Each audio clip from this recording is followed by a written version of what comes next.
레위기 26장 11절에서 13절 말씀 오늘 본문입니다. 한번 읽어주세요. 레위기 26장 11절에서 13절 말씀.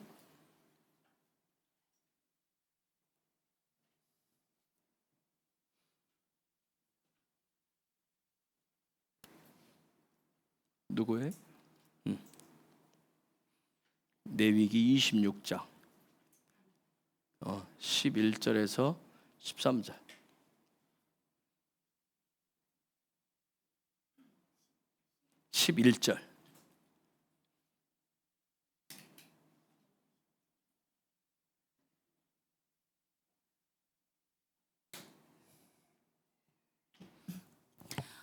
어떤 시체이든지 가까이 말지니 부모도 인하여도 더러워지게. 레위기 26장 11절에서 13절.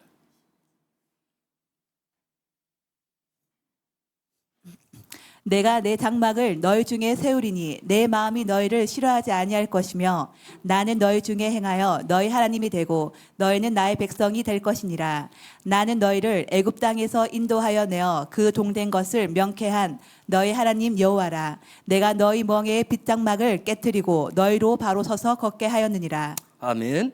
우리가 부흥에 대해서 볼 건데 오늘 특별히 잠깐 이번 주가 우리가 베후코타에 제가 조금 설명을 하고 넘어가겠습니다. 베후코타의 어떤 레위기의 결론 부분이라고 그랬어요. 레위기 어떻게 보면 하나님의 부르심에 하나님 부르신 뜻을 하나님의 비전을 하나님의 계획을 완성시키는 그런 부분이에요. 그런데 이 부분을 어떻게 완성시키면 예배라고 하는 걸 통해서 레위기는 어떻게 예배를 하나님 앞에 가까이 부르니 그 예배를 통한 예배자의 삶이 되게 하는 부분이에요. 완성시키는 부분이에요. 여러분 그렇게 되어졌을 때 그 예배자가 되어졌을 때 하나님은 그의 백성을 광야로 내보내십니다. 광야는 바로 하나님이 정하신 여정이에요. 특별히 광야의 여정이라고 하는 것은 하나님의 카이로스에 들어가서 하나님이 정하신 하나님의 시간대 안에서 사는 삶이에요. 그래서 우리가 이 땅에서 이 광야 이 땅에서 그날까지 주님이 정하신 그날까지 믿음의 경주를 하는 여정이 바로 광야라고 할 수가 있습니다. 우리가 잘 아는 대로 마태복음 28장 18절에서 20절 얘기일 수도 있고 마가복음 16장 15절에서 18절의 말씀, 집약된 그 말씀이라도 할 수 있어요. 어떻게 말하면 예수께서 마태복음 28장 18절에 20절 16장 15절에서 18절에 예언적으로 선포해 놓으신 그 말씀의 성취라고 할 수가 있어요. 이 모든 일을 위해서 하나님이 그의 백성을 레위기 바이크라라고 얘기하죠. 히브리어로 바이크라. 하나님이 부르셨어요. 하나님이 그분 앞으로 부르셨어요. 그래서 부르셔가지고 예배라고 하는 걸 통해서 예배를 통해서 하나님을 가까이 하도록, 그래서 하나님을 가까이 하는 것이 삶이 되도록, 삶의 어떤 예배가 될 수 있도록, 그래서 하나님의 백성으로서 어떤 킹덤, 하나님의 나라의 그러한 삶을 완성케 하시도록 위해서 부르셨다라고 하는 이 모든 부분들. 그래서 이 베후코타에 우리가 지난주에 잠깐 봤지만 이 호크가 어떤 호크냐가 굉장히 중요하다고 그랬어요. 호크라고 하는 것은 그냥 파자에 보면 소망의 삶이에요. 소망을 어디 두고 있느냐가, 내 소망, 내가 살아가는 소망을 어디 두고 있느냐가 굉장히 중요해요. 누구를 위한 소망이고 무엇을 위한 소망이냐 그 얘기예요. 그래서 이 후쿠 때문에 그 어디에 소망을 두느냐, 누구를 위한 소망을 두느냐에 따라 이 타이 열매인데, 그 삶의 목표인데 그 삶의 목표나 열매가 다 다릅니다. 그래서 그 삶의 열매, 이 호크의 열매 이루어지는 그 부분을 타이라고 그래요. 타이라고 얘기해요. 그래서 특별히 이번 주간에 베후코타에는 하나님의 백성들, 하나님이 부르신 백성들, 하나님 앞으로 부르신 백성들을 위한 배려를 통해서 이번 주엔 특별히 이 타이가 무언가, 하나님이 꿈꾸시는 이 목표, 비전이 무엇인가를 확실히 보세요. 하나님의 소망의 삶을 어떻게 그 부분을 하는데, 하나님의 어떤 비전들을 완성시켜주는 그런 주간이 이번 주간이에요. 그래서 이 타일을 하나님께서 그냥 이스라엘 백성들에게는 토라를 기록된 것을 가지고 했다면, 오늘 우리에게는 그래서 이 부분이 도대체 하늘의 소망을 갖는 삶이 무엇일까, 호크의 삶이 무엇일까, 이 부분들을 확실하게 그냥 막연한 상상 속에 천국이 아니라 그냥 킹덤이 아니라 이 부분을 확실히 보여주시기 위해서 예수아를 보내시고 예수아께서 오셔서 직접 이 타협을 보여주셨어요. 그렇죠? 이 타협, 이 타부는 우리가 알다시피 이건 십자가를 얘기하죠. 그렇죠?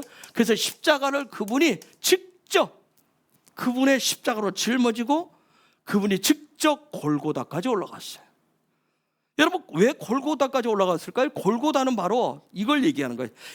우리 인간이 육을 가진 인간이 하나님을 향해서 영적인 계단을 올라갈 수 있는 우리의 육의 모든 걸 다 끌어당겨서 혼적인 마음, 뜻, 정성을 다 기울여서 하나님 앞에 올라가는데 마지막 끝점 올라갈 수 있는 극한의 자리가 바로 골고다예요.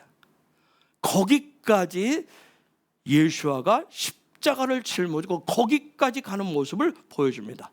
그래서 가다가 쓰러지기도 하고 넘어지기도 하고 또 뭐요? 또 그것을 같이 도움을 받기도 하듯이. 그래서 거기까지 올라갈 수 있도록 해주는 게 바로 타이입니다. 그래서 이 타이가 내가 늘 얘기하지만 우리가 스스로가 얘기하지만 이것이 나의 어떠한 삶의 완성을 위한, 내가 꿈꾸는 것을 그것을 이루는 것을 위한, 나를 위한 십자가인지 아니면 주님을 위한 십자가인지, 나의 삶을 믿음, 소망 그리고 이웃과 하나된 그 일들을 통해서 하나님의 나라의 그 킹덤의 삶을 완성하는 십자가인지 우리가 순간순간 타일을 살펴보셔야 돼요. 그런데 이게 되려면 내 안에 호크가 어디에서 나온 건가, 어디를 목표로 하고 있는지를 잘 살펴보셔야 돼요. 특별히 이 호크는 요 베이트에서 나와야 돼요. 요 베이트에서 나와야 되는데, 베이트는 시스템이지만 이거 나의 삶의 습관, 나의 패턴, 라이프 스타일이에요. 그래서 요 소망을 내보내는데, 내가 하늘나라의 백성으로서 하늘에 소망이 있다고 하는데 나의 삶에 그 모든 것이 나오는 이 베이트가 나의 것이냐 아니면 주님으로부터 나오는 것이냐, 그냥 내 안에 익혀진 어떤 그런 살아오면서 경험되어진 내가 알고 있는 내 안으로부터 나로부터 나온 것이냐 주님으로부터 나온 것이냐, 그것을 판단하는 기준이 지난 주일 오후에 토라스쿨에 얘기했었던 요거라 했어요. 아말렉이라고 그랬어요. 아말렉이었어요. 그래서 이 부분을 잘 살펴보시죠. 자, 베오코타이는 지난 주일에 얘기했듯이 스텔스 폭격기라고 그랬어요. 그래서 이번 주간에 여러분이 오늘 또 우리가 샤bat 때까지 여러분이 레위기 26장, 27장을 이렇게 두 장으로 되죠. 그걸 잘 읽으시면서 보는데, 스텔스기가 아주 무서운 무기잖아요. 여기에 탑재할 수 있는 무기를 준비시키는 거예요. 그래서 여러분들이 토라의 본문을 말씀을 보시면서 성령님의 지혜를 구하시면서 나의 어떤 하나님 주신 그 타일을 이루어가는 데 있어서 놀라운 세상을 향해서 정복하고 이기는 자로 나가는데 그에 필요한 총알들, 미사일들, 무기들을 탑재를 하는 부분들을 성령님을 통해서 도움을 구하셔야 돼요.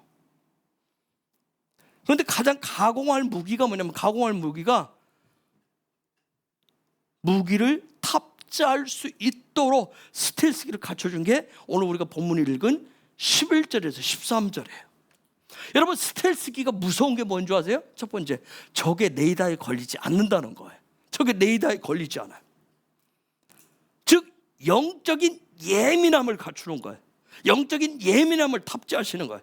어떤 성령과 깊은 교제를 이룰 수 있는 부분을 탑하시는 거예요. 그걸 통해서 베이트를 씌우시는 거예요. 성령과 늘 동행할 수 있는 이 부분들을 탑재하시는 거예요. 어떤 영적인 시스템을 탑재하시는 거예요. 이것을 계속 훈련하셔가지고 여러분 스텔스가 들어가면 어마어마하다고 그러잖아요. 저게 레이더를 다 뚫고 들어가기 때문에, 즉 영적인 초월적인 감각을 키우시는 거예요. 초월적인 감각들을. 그 다음에 들어간 다음에 뭐예요? 적진을 초토할 수 있는 무기들. 거기서 여기 보면 13절에 나오죠. 빗장을 부순다고 그래요. 빗장을 부수는. 빗장을 부수고 너로 하여금 바로 서서 걷게 하겠다고 얘기하잖아요. 걷게 한다라고 하는 단어가 레클레카입니다. 할라크 얘기를 하고 있어요. 여기에 보면 하나님과 함께 서서 걷게 해주겠다는 어마어마한 얘기를 하고요. 그래서 이것들을 어떻게 적재를 할 수 있는가, 거기에 탑재할 수 있는가, 그 다음에 14절 이후부터 27장까지 쭉 나오고 있어요. 그래서 그 중에 이 스텔스기에 가장 가공할 무기가 뭐겠어요? 스텔스기에 여러 가지 무기를 싣지만 가장 가공할 무기는 뭐예요? 스텔스기에 핵폭탄을 싣고 가는 거예요. 그래서 가장 가공할 무기가 바로 레위기 27장 30절에서 34절에 나오는 우리가 늘 얘기하는 뭐예요? 그게 뭐예요? 마하세르. 뭐예요? 11조라고. 11조의 능력이 뭔지 완전히 다 드러나지를 않았어요. 그럼 우리는 의무감으로 연까지 해온 부분이 있어요. 믿음으로 하면서 했었던 부분이 있어요. 그런데 가장 무서운 거예요. 지금 요거 얘기를 한 거예요. 이게 바로 이게 터지면 적지를 완전히 초토화시키는 거예요. 이게 하늘의 핵폭탄이에요. 그런데 그 중에 보면 27장 30절 31절 한번 읽어줄래요? 그리고 그 땅의 10분의 1 곧 그 땅의 곡식이나 나무의 열매는 그 10분의 1은 여호와의 것이니 여호와의 성물이라. 또 만일 어떤 사람이 그의 11조를 물으려면 그것의 5분의 1을 더할 것이요. 여러분 이거 잘 해석하시고 잘 적용하셔야 돼요. 이제 여러분들 잘 보시면서 그래서 여기에 보면 여기 무르르에만 5분의 1을 다른 걸 더 해야 된다. 이게 도대체 무슨 의미들인가? 그래서 고엘이라고 하는 단어가 나고요, 하미쉬라고 하는 단어가 나오는데 이건 나중에 어느 기회가 있으면 또 풀도록 할게요. 그래서 여러분 이 부분, 여러분 우리가 어떻게 뭐 11조 얘기하면 또 뭐 헌금 물질 이런 차원이 아니에요. 어마어마한 얘기를 하고 있는데 우리는 자꾸 거기에 그만큼 우리는 물질에 대해서 굉장히 예민한 거예요. 돈에 대해서. 그러다 보니까 조금만 돈 물질 이런 얘기를만 자꾸 하는 거예요. 그거보다 훨씬 더 깊은 놀라운 그런 게 들어있어요. 여러분 하나님의 시간 속에서 산다라고 하는 거, 하나님이 버려놓은 그 여정 가운데 산다라고 하는 거, 그래서 그분의 여정과 펼쳐놓은 그 광야 길이라고 하는 것은 애굽 얘기하는 애굽의 삶, 어떤 세상의 삶과는 다른 거예요. 다른 시간대를 사는 거예요. 그런데 그걸 살아갈 수 있는 방법이 뭐냐면 유일한 무기가, 가장 강력한 무기가 바로 이 마하세르예요. 11조에. 그래서 이 부분을 우리가 예배자로 살아가는데, 광야길을 하나님의 시간대를 가는데 이 부분을 잘 장착을 하시고 이걸 잘 다루실 수 있어야 돼요. 스텔스기가 떴는데 핵폭탄 이거 가장 강력한 무기를 다 내려놓고 그냥 비행기만 뜨면 안 되는 거예요. 근데 이 부분을, 근데 이 핵무기가 굉장히 무거워요. 여러분 이 핵폭탄이 굉장히 무거운 겁니다. 이걸 가지고 뜨려면 보니까 스텔스기의 저 폭격기에 대한 것을 왜 미국 하냐면, 미국은 그걸 에너지를 낼 수 있는 걸 원자력 가지고 하고 다른 나라는 원자력으로 하지를 못하더라고요. 너무나도 정보가 많이 들기 때문에 한 번에 그 힘을 강력하게 내줘서 이게 저 항공모함 위에서 떠야 되잖아요. 그런데 미국 항공모함에서 뜨는 거하고 다른 나라 항공모함에 뜨는 거하고 뜨는 방식이 틀리더라고요. 그리고 그게 떴다가 내려오면 그걸 또 짧은 배 안에서 그걸 또 세우잖아요. 그 새로 줄을 딱 걸어가지고 하는데 이게 어마어마한 그런 것들이 있더라고요. 자, 그래서 여러분들이 이번 주간에 배우 코타이 쭉 보시면서 성령님 앞에 내가 이 마지막 때 살아가는 대붕을 기다리는 예배자로서 이런 부분들을 어떻게, 여러분 첨단 비행기를 타고 거기다 소총탄 하나를 실을 수는 없잖아요. 애들 뭐 비비탄을 싣고 가는 건 안 되잖아요. 그죠? 비비탄을 실으면 뭐 할 거예요? 그죠? 그에 합당한 총알도 실어야 되고 거기에 합당한 미사일도 실어야 돼요. 그리고 핵무기도 실어야 돼요. 그래서 무섭다고 하는 거예요. 자, 이번 주에 여러분 잘 보시기 바랍니다. 자, 우리가 처음에 영국 웨일즈 부흥을 좀 보겠는데 1904년도부터 시작했어요. 1904년 말부터 해서 1905년 이때 강력하게 일어났는데 영국 웨일즈 지방에서. 그런데 이 웨일즈 부흥, 왜 웨일즈 부흥, 지금부터 100년이 넘었는데 왜 그러냐고 계속 하냐면 20세기에 일어난 부흥 중에 가장 강력한 부흥으로 치기 때문에 그래요. 이 웨일즈에 있었던, 웨일즈 그 지방에 있었던 요 부흥이 1904년 이후에 일어났었던 그 교회는 그 이전에도 몇 번의 크고 작은 부흥들을, 각성들을 경험한 교회였었다고 그래요. 특별히 우리가 좀 기독교 역사에 보면 17세기, 18세기 어떤 영적인 각성들이 일어났었는데 그때 영적인 어떤 각성 운동을 여러 차례 경험한 교회이기도 했었어요. 그런데 20세기에 들어와서 그때와는 비교할 수 없는 아주 강력한 부흥, 각성을 경험한 그런 교회예요. 그래서 이 웨일즈 지방에서 일어났었던 이 고교에서 일어났었던 이 부흥은 얼마나 대단했냐면 그 당시 20세기 일어났을 때 전 세계를 향해서 미국, 뭐 우리나라, 한국 그런 영향 때문에 1903년도 원산에서 살짝 정말 하디 선교사로부터 시작을 해서 1907년 장대인교에서 그 어마어마한 폭발을 일으키고 또 미국의 아주사로 넘어가고 이런 부분들, 또 호주나 아프리카나 막 중국에서 어떤 계속해서 막 부흥이 일어나는데 그 진원지가 바로 영국의 웨일즈에서 일어난 부흥이라고 같이 얘기를 해요. 그래서 1905년부터 1910년까지 굉장한 어떤 역사가 있었다 그래요.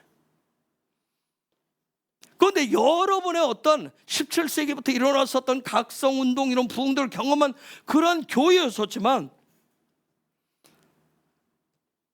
특별히 지나간 역사를 보면 19세기부터 어떤 신학의 어마어마한 어떤 자유주의 물결이라고 하는 부분이 있는데, 자유주의 신학이라고 하는데 그 물결이 교회 안으로 확 들어오기 시작해. 근데 그 결정적인 게 뭐냐면 찰스 다윈이 만들었었던 그 진화론이 교회 안으로 들어와요. 진화론의 바탕으로 한 그 신학으로 인해서 여러분 그런 부흥을, 각성을 맞이했었던 교회에도 불구하고 그러한 자유주의 신학이 들어오면서 영적 상황은 아주 비참한 상황에 빠지게 됩니다. 이 진화론이라고 하는 이 부분이 교회 안으로 그대로 들어오면서 나타나는 결과는 뭐냐면 순식간에 교회 안에 생명력이라고 하는 게 다 사라져버려요. 그러다 보니까 기독교 교회의 그 기반들이 다 흔들려요. 또 한 가지 뭐냐면 그때 생겼던 것이 뭐냐면 종교 심리학이에요. 종교 심리학. 종교 심리학이 또 일어나면서 교회 안으로 또 물줄을 타고 들어와요. 그래서 그 당시에 종교 심리학이 외쳤던 건 뭐냐면 어떤 영적인 현상들, 영적인 현상을 종교 심리학적으로 이것을 뭐라고 해석을 했냐면 이건 그냥 생물학적 반응이다. 생물학적 반응이다. 그냥 그들 단어로 통상적이고 미숙한 어떤 심리적, 심리 미학 상태에서 일어나는 그러한 흔들림이고 그런 쓰러짐이고 그러한 뭐 성령의 그런 역사가 아니라 심리적 미학 상태에서 일어나는 종적 어떤 그런 현상이다, 생물학적 현상이다, 이와 같이 결론들을 내리기 시작했어요. 그래서 교회가 생명력을 잃어버리기 시작해요. 그래서 깊은 침체기를 맞이합니다. 그럼 무슨 일이 생기겠어요? 사람들이 교회를 막 떠나가기 시작해요. 교회를 떠나가기 시작해요. 그리고 남아있는 사람들은 명목상의 그리스도인들만 남아요. 명목상, 이름뿐인 대부분의 그런 교인만 쫙 남았어요. 그런 상황 속에서 또 이제 느끼는 게 뭐겠어요? 다시금 부흥이 일어나기를 원하고 각성의 역사가 일어나기를 어떤 절박감을 가지고 긴박성을 가진 그러한 목사들의 외침들이 또 있었어요.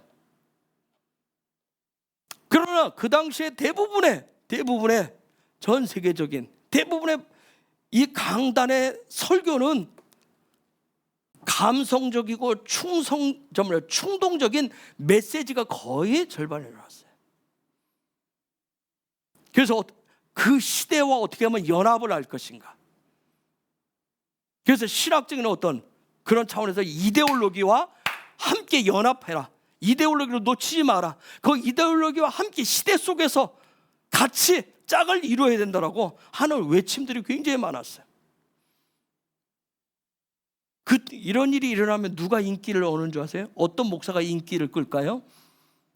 충동적이고 감성적이고 세상에 지금 이 시대에도 하지만 진영 논리에 지금도 있지만 이런 것을 하면서 적당히 버무리면서 외치는 것이 굉장히 인기가 되면 어떤 목사들이 여러분 인기를 끄는 줄 아세요?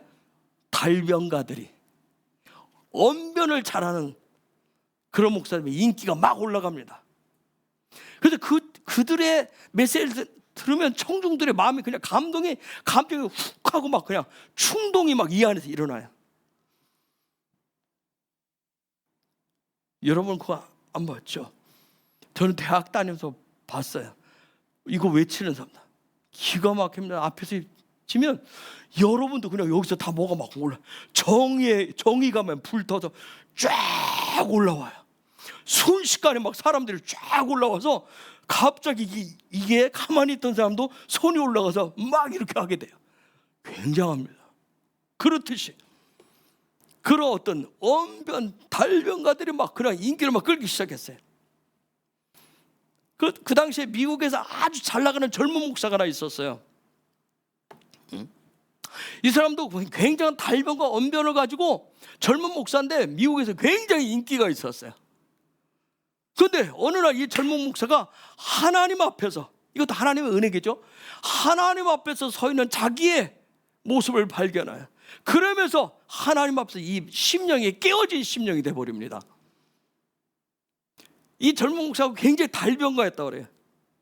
매번 그가 막 젊은 사람 친구인데 그가 설교를 하면 막 그냥 참여한 청중들이 막 그 마음을 다 막 그냥 사로잡아서 삼킬 정도로 굉장한 사람이었어요.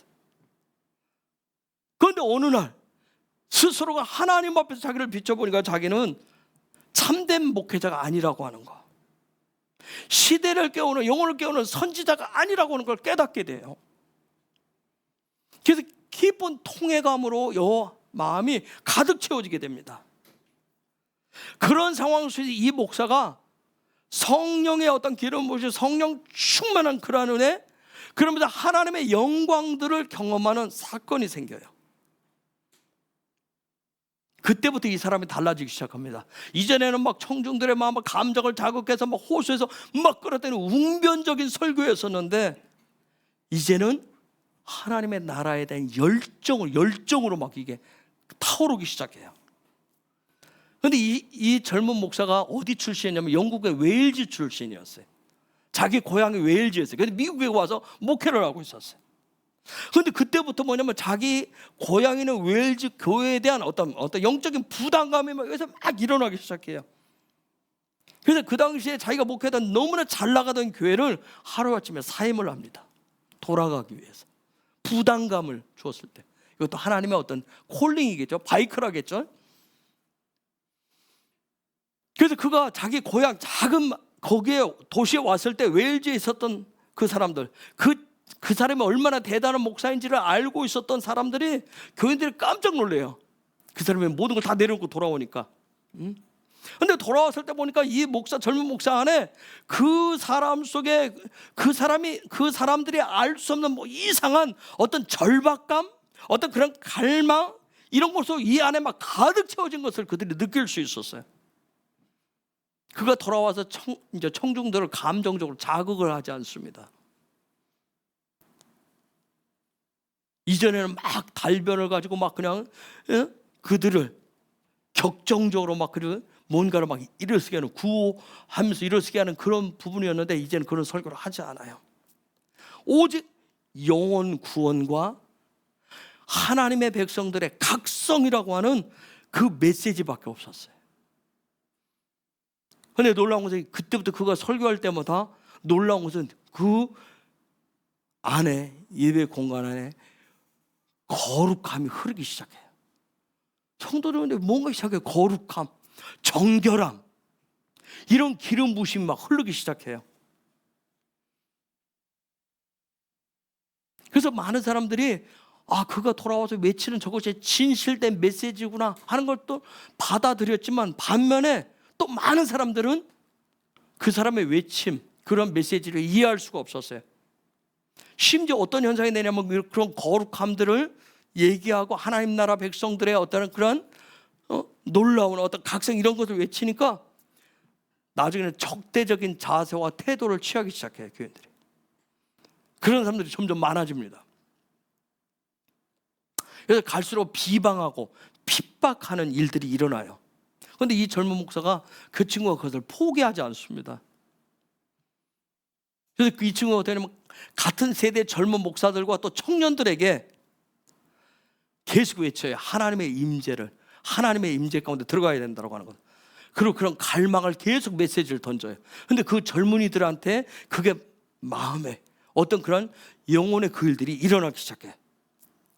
그래서 그 숫자가 점점 늘어서 어떤 한 커다란 어떤 지금으로 미니스트리가 세워져요. 그러면서 이제 목사들이 점점 하나님의 임재를 갈망하기 시작했어요. 그런데 그들이 모여 있었던 젊은 목사들과 청년들이 한 가지를 그 가운데서 하나를 깨닫기 시작해요. 그들이 모이면 막 중보기도를 굉장히 뜨겁게 했어요. 중보기도를 하고 난 후에 그 다음에 말씀이 선포되면 하나님의 특별한 능력이 나타난다라고 하는 것을 깨닫어요. 이게 하나의 어떤 베이트가 되어가지고 나타나기 시작하는 거예요. 그래서 이걸 깨닫기 시작해요. 그걸 깨닫기 시작하니까 점점 더 그들 가운데 하나님의 영광스러운 어떤 그런 영광이 나타나는 경험들이 점점 증가하기 시작해요. 그러면 어떻게 해요? 목회자들은 더 그런 영광스러운 일이 더 증가되기를 갈망을 해요. 더 일어날 것이라고 하는 확신도 생겨요. 그러면서 점점 뭐냐면 그들 가운데 영적으로 고조감이 막, 영적인 고조감이 막 이렇게 어떤 상승되면서 굉장히 어떤 영적인 초긴장 상태로 들어갑니다. 굉장히 어떤 예민하면서 초긴장 상태로 막 들어가는 그 일들이 계속 일어나는 거예요. 갈수록.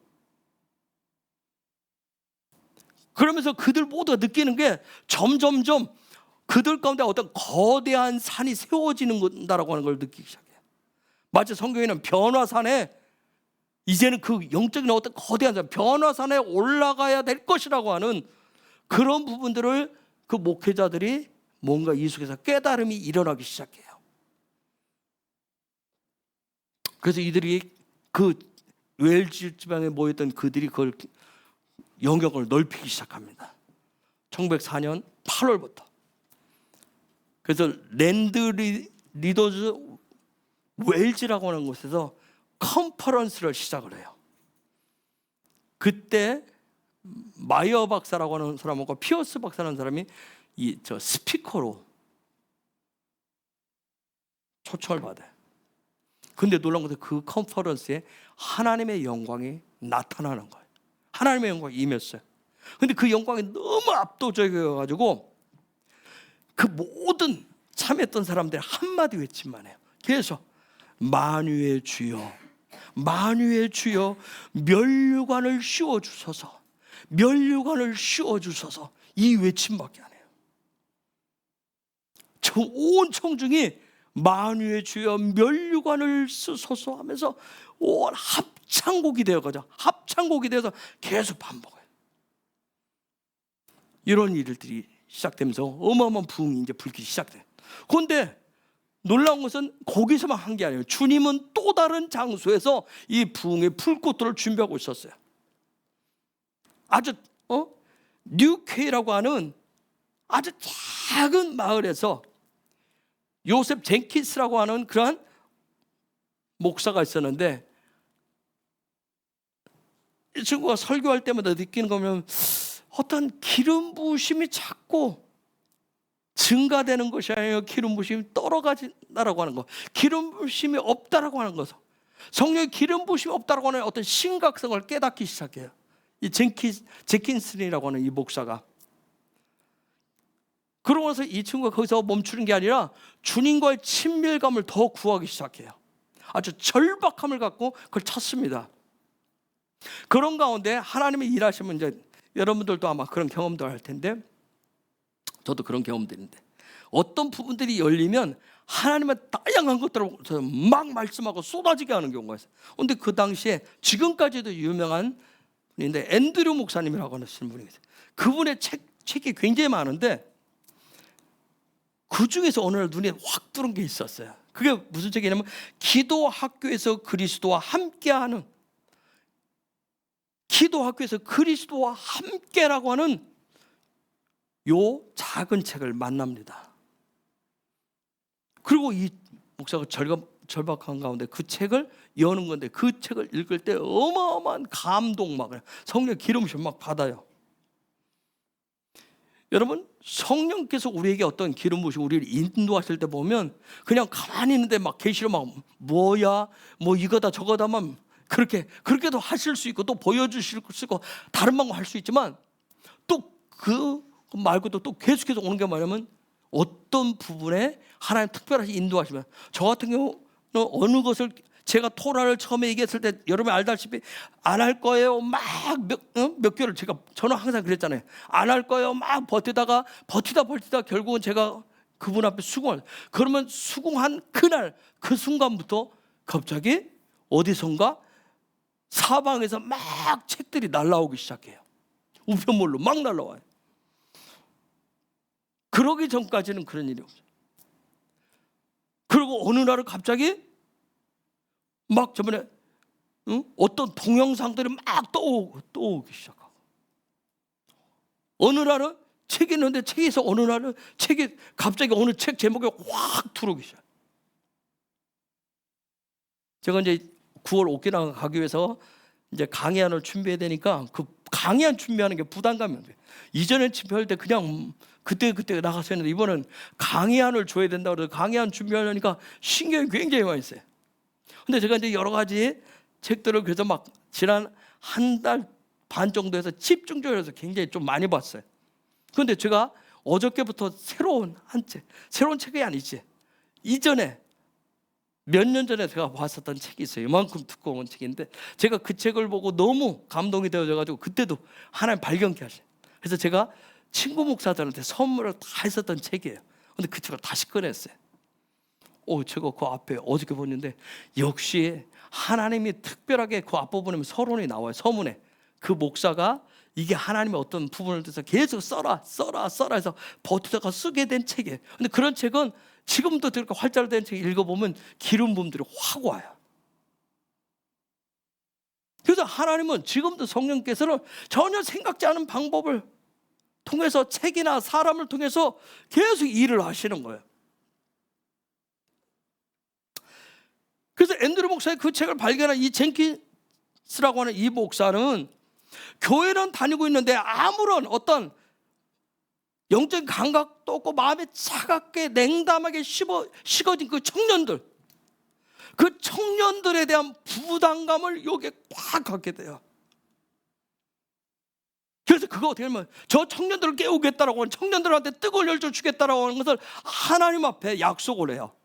그 부담감. 그래서 성령님께 제가 순종하겠습니다 하고 계속 청년들한테 냉담한 무감각한 그들 향해서 계속 권면을 했어요. 깨어질 것을, 각성할 것을 계속 권면을 했어요.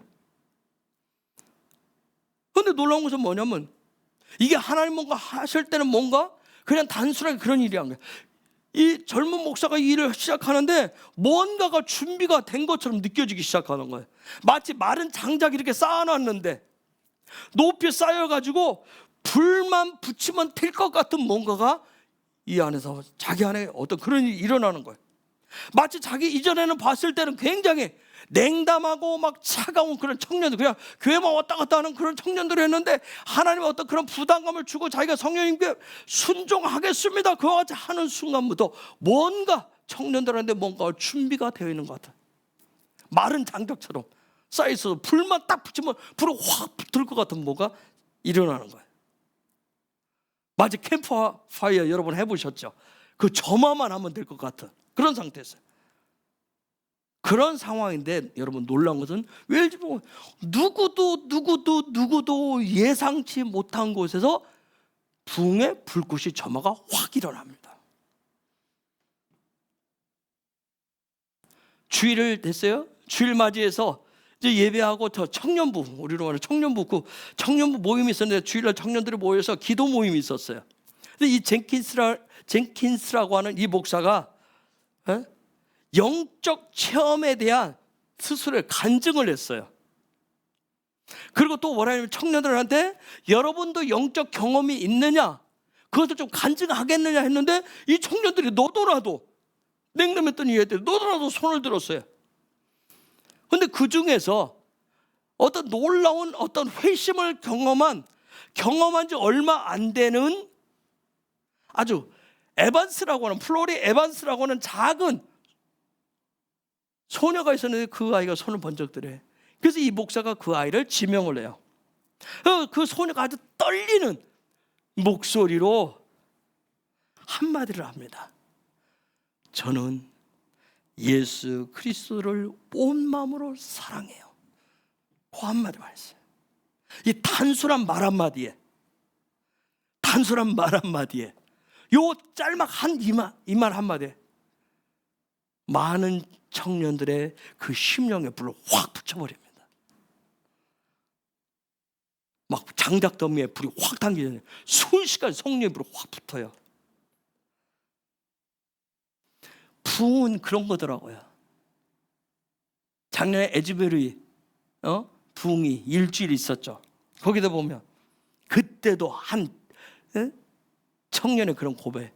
1907년 평양 대부흥 때도 그 길선주 장로의 한마디 그 회심의 고백이 어마어마해요. 그래서 100만의 영혼이 구령받는 어마어마한 불길을 번지듯이. 여러분 부흥의 불길이 한번 터지면 거대한 그런 화산이 터지면서 거기에서 막 어마무시한 그런 용암이 흘러내리듯이 요 어린 소녀의 한마디 고백하면서 마치 막 그냥 부글부글 속이 끓고 있었는데 탁 터지듯이 뻥 터진 거예요. 거대한 용암처럼 막 전국으로 막 이게 퍼지기 시작해요.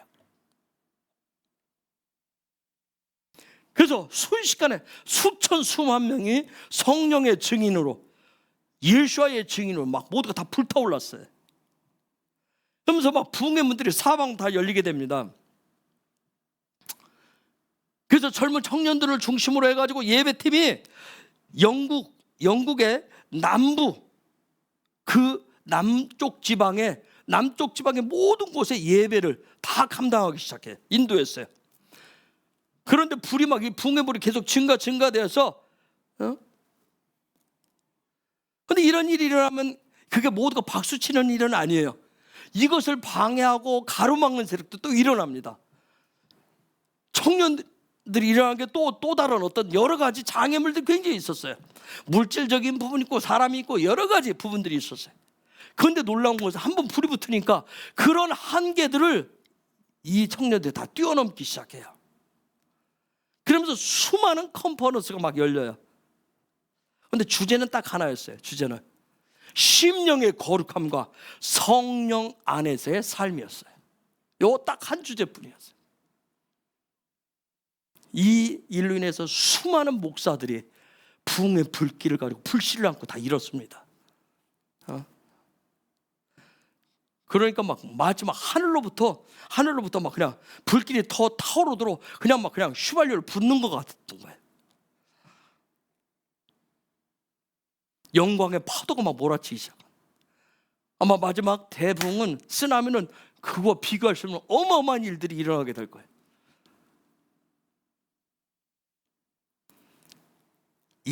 이때 쓰임받는 아주 유명한 목사님,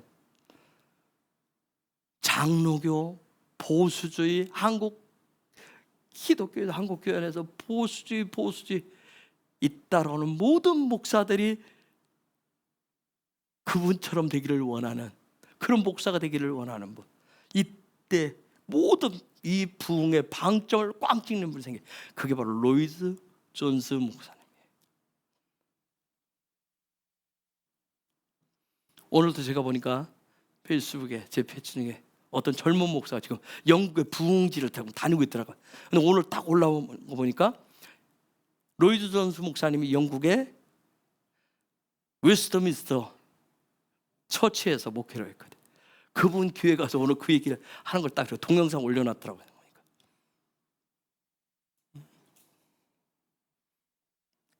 이 로이드 존스 목사님은 의사 출신이에요. 그래서 설교가 굉장히 저보합니다. 마치 수술하듯이 아주 논리적 체육이. 저는 저번에 신학교 다닐 때 로이드 존스 목사님의 로마서 강해가 13권인가 있어요. 머리가 터질 것 같아서 설교 한 편이 굉장히 길거든요.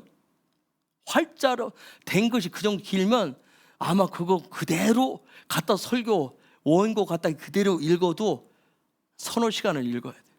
근데 저는 근데 앞장 읽고 뒷장 가면 앞에 무슨 소리 했는지 모르겠어요. 그 논리를 못 따라가게 해요. 그 의사로서 의사의 어떤 그런 구조 있죠. 그걸로.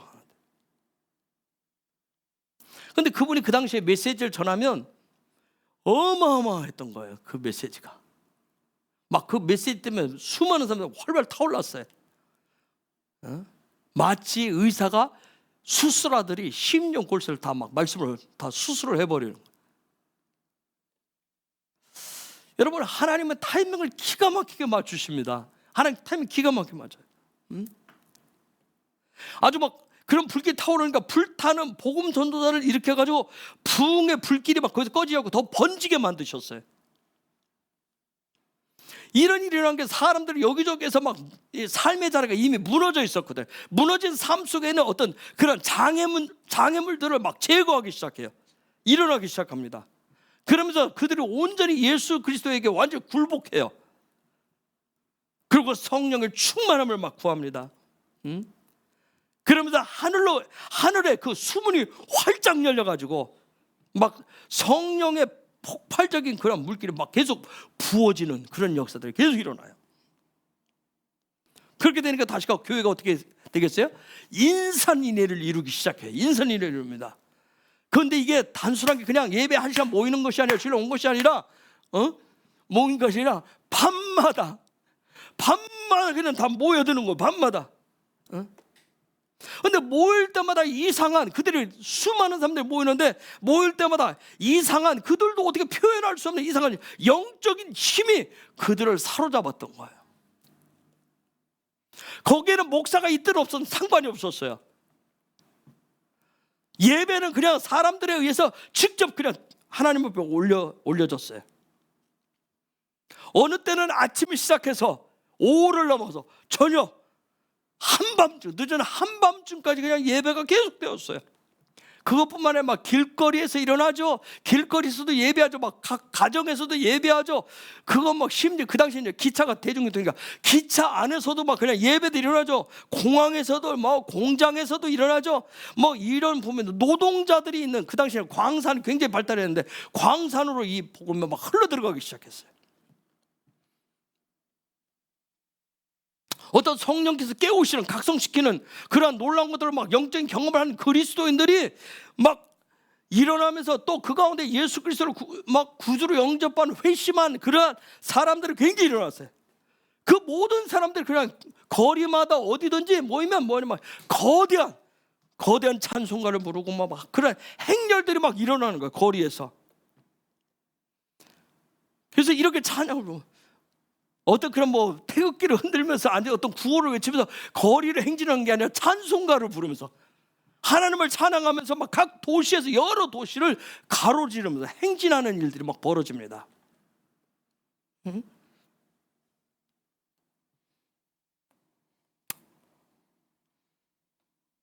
저는 있죠, 뉴스에 여러분들 많이 보잖아요. 막 광화문을 중심으로 서울의 뭐 도심에 막 그냥 태극기 물결이다, 어떤 구호 물결이 막 많이 모였다고 막 그런 뉴스가 나오는데, 저는 소망을 해요. 하나님 부으시는 그런 부흥의 은혜를 통해서 거기에 막 거룩하고 회심의 집회가 막 폭발적으로 일어나서 전국을 강타하고 북한까지 막 치고 올라가는 통일한국의 역사가 일어날 그런 놀라운 대부흥을 갈망합니다.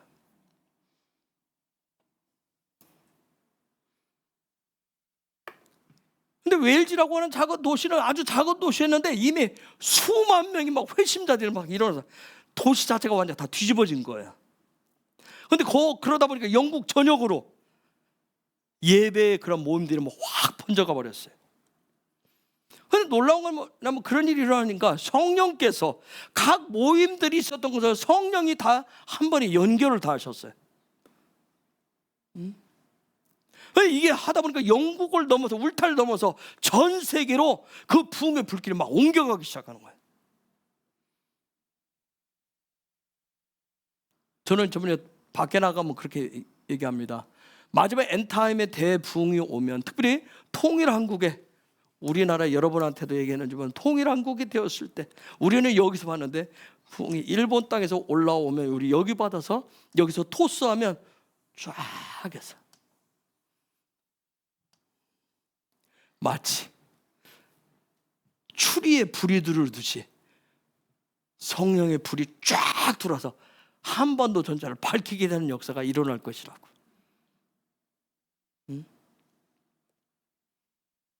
동시다발로 막 순식간에 불이 다 들어오게 될 거예요.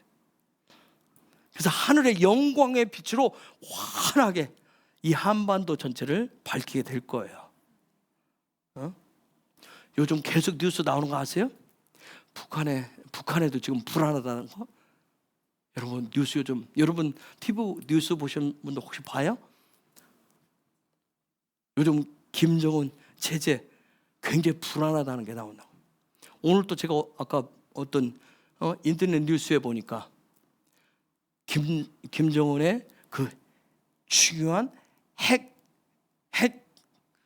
물리학, 핵폭탄을 만든 그 물리학, 그 사람이 망명을 냈다는 거. 이제 안전하다고 싶으니까 최근에 하나 나왔어요. 군 최고의 장성 한 사람이 4, 5년 전에 우리나라 남쪽으로 넘어온 거. 근데 이미 다 조사 끝나고 모든 게 다들 이제 뉴스가 나올 정도면 이제 완전 안전하다고 여기기 때문에 이제 뉴스가 4, 5년 됐대요. 북한도 지금 흔들흔들한 계속 나오더라고요. 뭔가 꿈틀거려요. 뭔가 하나님의 흔드심이 계속 일어난 거예요. 여기저기 땅이 지금 다 갈라지고 있는 거예요.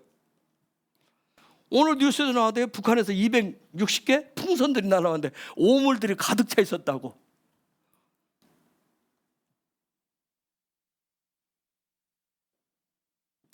마지막 대부흥에 불을 붙일 어떤 연료, 성령의 기름에 충분하게 적셔진 점화의 불꽃이 될 사람이 이제 필요한 거예요. 하나님 찾으시는 사람. 어쨌든 보수 기독교계에서 인정하는 이 웨일즈 부흥은 엄청난 부흥이었어요. 단기간 내에 일어났는데 전 세계를 밟고 뒤집어 놓는 아주 어마어마한 굉장한 사건이었어요. 순식간에 전 세계 부흥의 불길을 당기는 어마어마한 영적인 사건이었어요. 마치 주님께 기꺼이 내 삶을 굴복하겠습니다 하는 어떤 소수의 신실한 성도들을 통해서 주님이 내가 세상을 향해서, 교회를 향해서 뭔가를 보여주시겠다라고 하는, 뭔가 말씀하시는 것처럼 드러내 보여주는 게 바로 웨일즈 부흥이에요.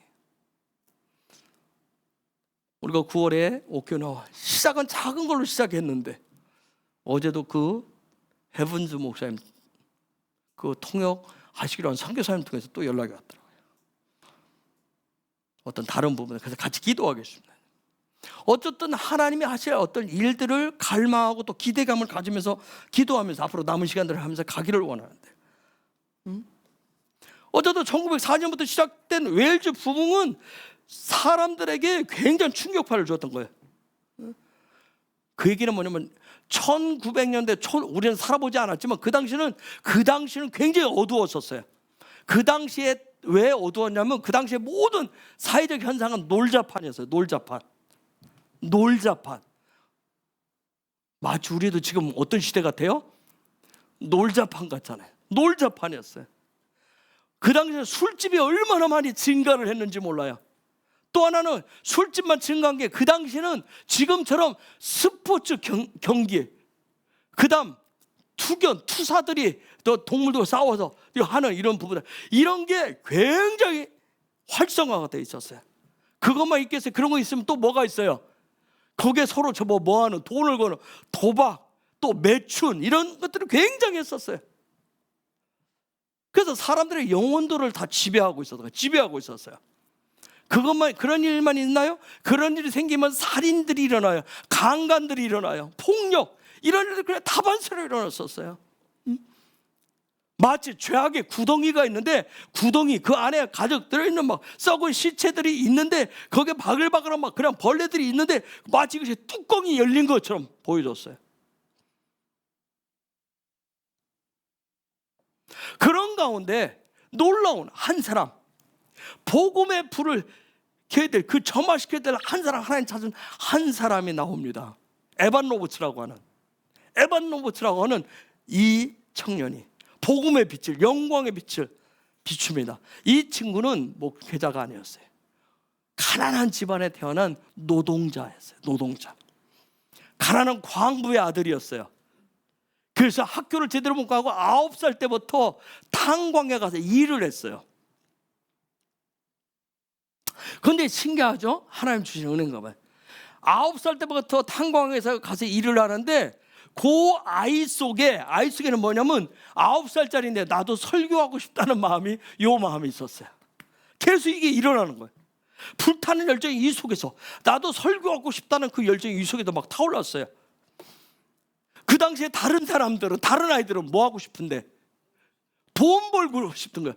돈 벌어야 되겠다는 그런 열망이 일어났는데, 이 아이는 유일하게 복음을, 예수를 전하고 싶다는 열망이 이 속에서 막 불을 때 일어난 거예요. 자기 집안은 가난하게 이를 데 없는데, 그 상황 속에서도 이 복음을 전하고 싶다, 설교하고 싶다, 이 비전을 포기하지 않습니다. 이 아이가. 그런데 이 아이가 그렇다 해서 일을 안 했느냐? 아니요. 어려서부터 최선을 다했어요. 그러면서 이 아이가 9살 때부터 하나님 앞에 자기의 삶을 내어놔요. 그런데 놀라운 게 뭐냐면, 하나님은 그 아이가 가진 지혜, 지식, 능력이 필요한 것이 아니라 그 아이, 에반이 필요했던 거예요. 그 열정, 하나님. 똑같은 세대 안에 다른 젊은 모두가 다 돈하고 놀자판 즐기자는 그 상황 속에서 오직 복음을 전하고 싶은 그 열정, 가진 그 아이가 필요했던 거예요. 하나님. 그래서 그 힘든 가운데서 돈을 벌어야 된다는 그 마음 속에서 그걸 전하고 싶다는 그 비전을 포기하지 않는 그러나 삶의 여건은 굉장히 힘든 상황 속에서, 근데 그 아이가 그런 상황 속에서도 주님과의 친밀감을 더 추구합니다. 더 갈망해요. 이것도 하나님 주신 은혜겠죠? 그렇죠? 낮에는 탄광에 가서 일을 해요. 그리고 학교 공부도 해야 돼요. 근데 이 아이가 포기하지 않은 그 마음 때문에 피곤하게 가서 일하고, 탄광에 가서 일하고, 또 학교 가서 공부하는 일을 하고 열심히 하면서, 또 밤 되면 매일 밤 교회에서 보이는 기도에 참석을 해요. 한 주도 빼놓지 않아요. 매일 밤을 빼놓지 않습니다. 기도해야 하고 성경을 배우는 일에 아주 충실해요. 몇 년을 한 줄 아세요? 14년을 합니다. 14년을 끈질기게 성령이 자기에게 찾아오시고 기름 부어주시기를 하나님의 특별한 은혜를 계속 끈질기게 기도하며 구합니다. 14년을 9살 때부터 갖고 시작해서 드디어 1904년 어느 날 주님은 놀랍게 압도적으로 이 에반이라고 하는 청년을 매일 밤 방문하기 시작해요. 매일 밤 방문해요. 그때 영적 경험은 말로 다 표현할 수가 없었다고 그래요. 그런데 이 에반 로버츠라고 하는 이 친구가 거기에 만족하지 않아요. 더 구하기 시작합니다. 더 구합니다. 그런 가운데 1904년 9월 29일 아침 예배 중에 성령께 완전히 사로잡혀요. 그러면서 그의 입에서 이런 선포가 나와요. 다가오고 있네, 다가오고 있네. 성령의 능력이 다가오고 있네. 나는 받으리 성령의 능력을. 테일라가 터져나오기 시작합니다. 이게 반복으로 계속 터져나오기 시작해.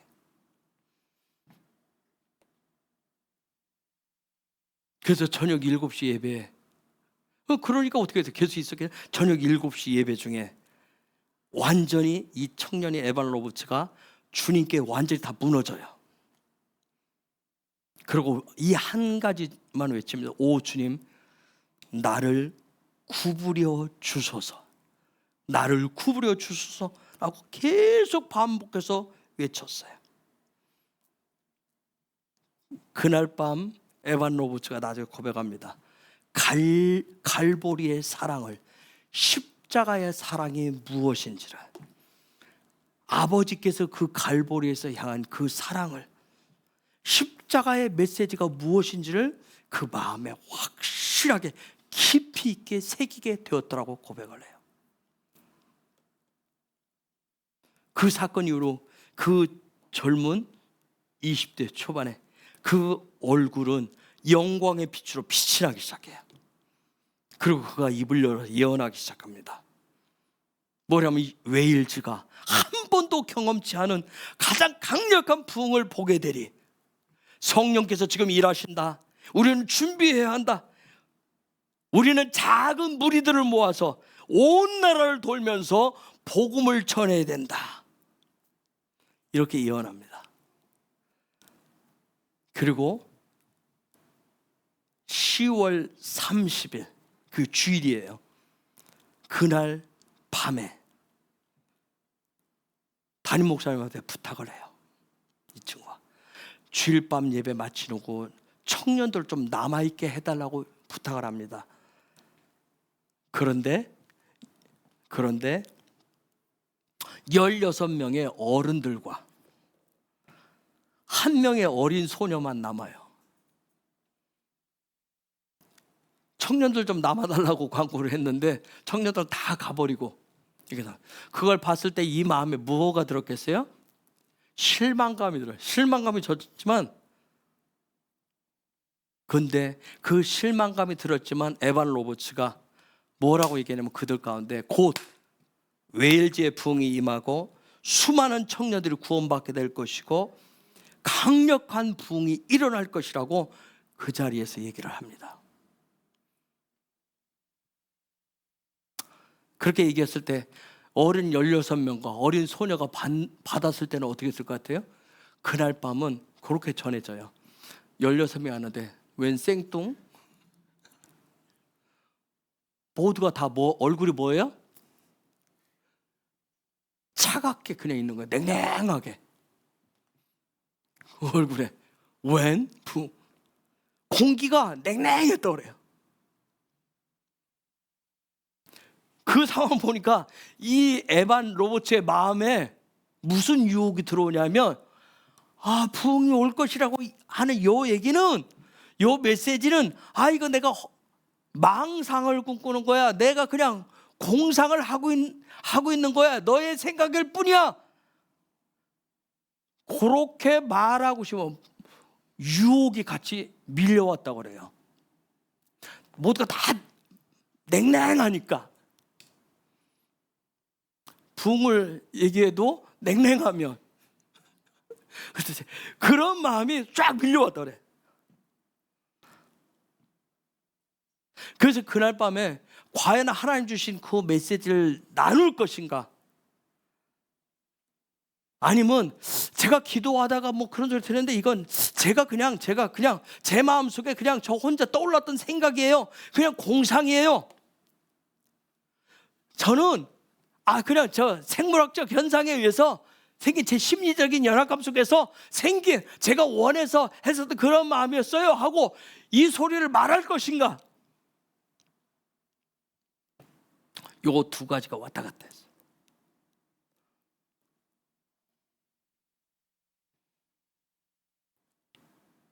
제가 여러분들한테 이 메시지를 계속 나누면서, 대부흥 얘기를 계속 나누면서 아마 여러분 가운데 누군가는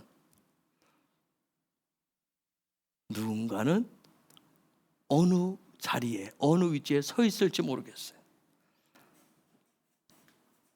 하나님께서 이 마지막 때 부르심에 내가 그 앞에 호크할 것인가, 그분의 부르심에 내가 바이크라에서 갈 것인가, 아니면 계속 일어나지도 않을 일이고 지금까지 몇 년 동안 했었는데 저 헛된 소리로, 그래서 백 목사가 떠드는 소리로 들을 것인가.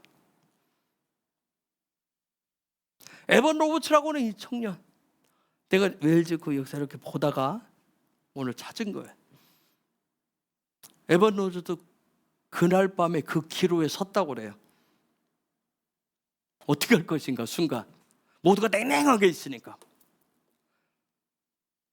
그 순간 에반이 결정한 건 뭐냐면, 내가 하나님이 주신 부흥을 목격할 수 있는 기회를 놓치느니 차라리 이 웰즈에서 가장 멍청하고 가장 큰 바보가 되겠노라라고 스스로가 그 자리에서 결단을 해요. 그러면서 그가 성령에 사로잡혀서 자기 자신이 예언했던 것처럼 부흥이 곧 올 것이라고 하는 그 비전을 붙잡기로 믿음으로 선택을 해요. 그리고 그 얘기를 선포했던 거예요. 그리고 그 예언은 성취가 됩니다. 얼마 안에? 2주 안에 변화가 일어나기 시작해요. 저는 이미 여러분이 알다시피 벌써 10년 넘었어요.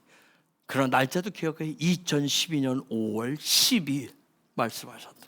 마지막 대부흥이 쓰나미처럼 올 것이다. 제가 그날 그것도 방법 4가지 코드로 올 것이다, 방법으로 올 것이다, 그 실예까지 다 말씀하셨다. 아주 자세하게 말씀하셨던 주님. 저도 나누면서 이게 진짜일까? 정말일까?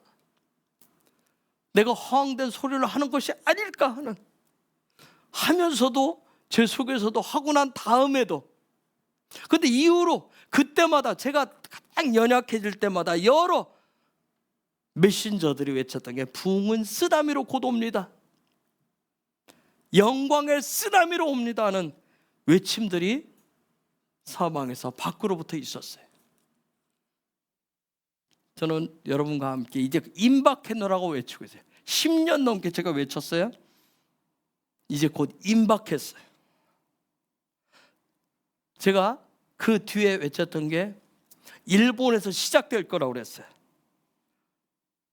그런데 놀라운 것은 최근에 수많은 예배자들이, 기도하는 분들이 일본에서 부흥이 일어날 것이라고 예언하면서 일본 땅을 계속 밟기 시작하고 있어요.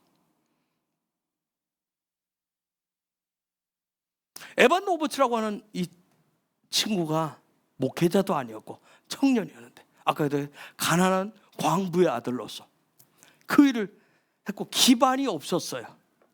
어떻게 말하면 그날 밤 얘기하는데 보잘것없는 냉담함 속에서 출발을 했는데, 자기 마음속에 그런 여러 가지 마음들이 생겼는데 그것을 자기가 버리지 않고, 쓰레기처럼 버리지 않고, 그걸 멸시하지 않았기 때문에 놀라운 것은 모든 지금까지 일어나 모든 시대를 통틀어서 가장 위대한 부흥의 중심에 그가 설 수가 있었어요. 즉 그 자신이 출산하는 고통을 마다하지 않았던 거예요. 저도 이제 계속 그 임박했다고 얘기해요. 아마 제가 임박했다는 얘기는 쓴 지가 얼마 안 됐을 거예요. 저도 출산의 고통을 놓지 않을 거예요. 그래서 곧 임박한 대부흥의 쓰나미를 향해서 준비하고 나아가고자 하는 거예요. 그래서 저 나름대로 여러분이 알다시피 무모할 정도로 도대체 쓰나미가 얼마나 센지, 얼마나 셀 것인지, 그래서 내가 태풍을 미친놈처럼 맞으러 갔던 거예요. 마일사 올라오는 그 자리에 가서, 하이는 태풍이 올 때 산 위에 올라가서, 카눈이 올 때 저 산에 아무도 올라가지 말라고 하는데 올라가서 맞닥뜨려보는 훈련을 했던 거예요. 왜? 장차 오게 될 하나님이 일으키신 마지막이라고, 그분이 마지막이라고 했어요. 마지막 대부흥의 쓰나미의 그 중심에 서고자 하는 그 갈망 하나로 태풍을 정면으로 맞닥뜨리는 훈련을 해왔어요. 그렇다고 여러분에게 똑같이 저하고 손잡고 올라가자 맞닥뜨리라는 얘기는 아니에요. 그러나 여러분이 어쨌든 하나님 주신 은혜대로 여러분은 깨어서 준비를 하셔야 돼요. 저는 대부흥, 마지막 대부흥의 불소지가 되고 싶은 그런 갈망이 있어요. 그런 믿음이 있어요. 여러분 각자도 그에 따라서 하나님이 여러분을 통해서 하고자 하는 일들이 있을 거예요. 여러분 각자에게 하나님 주신 마음들이 있을 거예요. 그래서 9월 달에 오키나와 그 컨퍼런스가, 예배가 또 기대가 돼요. 하나님 또 어떻게 무슨 일을 행하실 것인지. 하나님 그분이 곧 임박해서 어떤 방식으로 어떻게 그분이 누구를 통해서 이 마지막 대부흥의 불을 점화할 것인지 알 수 없지만, 그러나 여기저기에서 이미 하나님의 흔드심과 흔들림 속에서 무너질 것은 더 계속해서 무너지게 될 것이고, 하나님 그 가운데서 거대한 부흥의 용암을 터뜨리실 것을 믿기 때문에 그런 소망 가운데 갈망함이 식어지지 않기를 위해서 기도하며 나아갑니다. 그게 사도적 교회로서 앞에 또 우리에게 주신 하나님의 데스티니고 부르심이라고 믿어요. 그래서 그 일을 위해서 꺼트리지 않고 더 달려나가는 저와 여러분들이 되시길 예수의 이름으로 축복합니다. 이 시간 우리 같이 기도하기를 원합니다. 하나님, 우리 안에 하나님이 곧 임박하게 불어닥칠 이